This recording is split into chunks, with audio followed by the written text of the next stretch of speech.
بسم الله. السلام عليكم ورحمة الله تعالى وبركاته. مرحبا بكل من انضم إلينا مؤخرا للقناة. نقولكم إن شاء الله تكون القناة على قد المسؤولية وتكون تلبي جميع رغباتكم. اليوم جيتكم بسلطة نتاع الشبندر ولا البنجر ولا كيما نقولوا لها حنا في المتداول، يعني البيتخاف. دونك ان شاء الله غادي نديره يغلي وانتم طيبوه بالطريقه المتعودين عليها. كاين اللي يديره يغلي وكاين اللي يديره في بابي دالومينيوم، ورق الالومنيوم، ويحطه في الفرن. انا نفضل نديره يغلي. غادي ندير الحبات تاعي تاع الشمندر يغلو ومن بعد نجو باش نشوفوا السلطه تاعنا.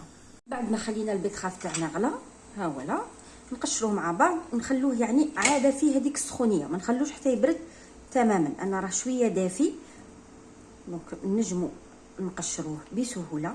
انا باش ما نطولش عليكم الفيديو راني غادي نقشره ونرجعوا مع بعض باش نشوفوا كي غادي نقطعوه. في نفس الوقت ناخذ ان سالادي اللي راني غادي نحط فيه لا فينيغريت تاعي. نحط هنا، تبقى هذه اختياريه، لا تحطوا زيت الزيتون وحده ولا تخلطوا ما بين زيت الزيتون والزيت العاديه. انا غادي نخلط شويه زيت الزيتون، شويه زيت المائده ولا زيت عباد الشمس. نحطوا يعني كميه كافيه. نزيدوا عليها شويه تاع الخل ولا عصير الليمون، تبقى اختياريه. انا هنا زدت شويه تاع الخل. راه عندي فص تاع ثوم كبير لاباس به، وتبقى يعني على حسب الكميه نتاع البيتخاف اللي راكم غادي تستعملوه ولا الشمندر. انا هنا ديت فص كبير وما عنديش الكميه تاع الشمندر كبيره. ناخذوا هذا الفص تاعنا. حنا نعرفوا باللي على الرغم من انه الشمندر حلو ولكن يتوالم جيدا مع الثوم. نزيدوا له شويه نتاع فلفل اسود، حاجه قليله، وشويه نتاع الملح. اكيد الملح هو اللي يعدل الذوق بهذه الطريقه. ونزيدوا له ملعقه نتاع عسل. من الاحسن يكون عسل حر اذا كان متوفر عندكم، ولا ما كانش متوفر تقدروا ديروا العسل ولا العسيله. يعني انا هنا عندي عسل حر.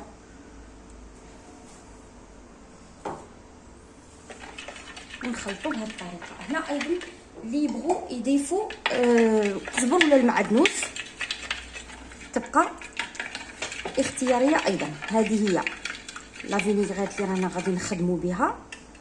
نخلوها ونجو نقطعوا الحبات تاعنا تاع الشمندر. ايضا التقطاع يكون على حساب الذوق.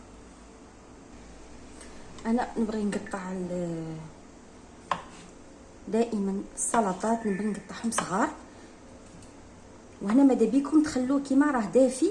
الاحسن يكون عندك مايل للسخونه باش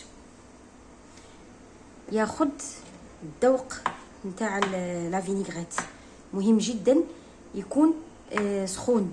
بالاحسن يكون اسخن من هذا. انا خليته شويه برد انه كنت مشغوله في امور اخرى وخليته برد لي. من الاحسن يكون اسخن من هذا. خلوش انا راه عندي دافي وكاع هكا راه يفور، راكم تشوفوا راه يفور. علاش نخلوه سخون؟ باش ياخذ لنا الذوق نتاع لا فينيغريت، تجي لذيذه جدا. غادي نكمل نقطع الكميه اللي راهي عندي ونرجعوا باش نشوفوا النتيجه تاع السلطه تاعنا. ناخذوا السلطه تاعنا ندخلوها مع الفينيغريت. الا كان مازال وقت الفطور ولا وقت العشاء بلعوا عليها، يعني لا فينيغريت شو ما طولت فيها السلطه شو ما يكون الذوق تاعها مليح. هنا اللي تبغوا ديروا لها ايضا شويه نتاع المعدنوس ولا القزبر تقدروا ديروا لها. انا ما عنديش اليوم، ماش متوفر عندي. وهنا اون فا سيرفير. انا السلطه دائما نبغي نحطها دون دي زاسيات كيما هكا يكونوا يعني غارقين، تعجبني احسن. وهذه تبقى دائما مساله نتاع ذوق شخصي. نحطوها بهذه الطريقه، نزوقوها بالجبن. هنا انا اختاريت الكامونبير.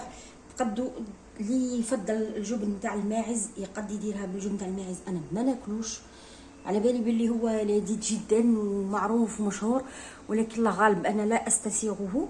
انا جو بريفير الجبن الكامونبير ولا اي جبن، ولا تقدروا تاني تستغنوا عليه تماما. الا عندكم مكسرات خاصه الجوز تقدروا ايضا تضيفوا فيها السلطه باش نزيدوا يعني نرفعوا من قيمتها ونرفعوا يعني من الجماليه تاع الطبق. نتمنى الوصفه تاع اليوم تكون عجبتكم، هي سهله وبسيطه وتقدروا تحضروها في كل وقت ان شاء الله يا ربي. تكون عجبتكم الوصفه، ونقول لكم الى ملتقى في وصفه جديده بحول الله. مع السلامه.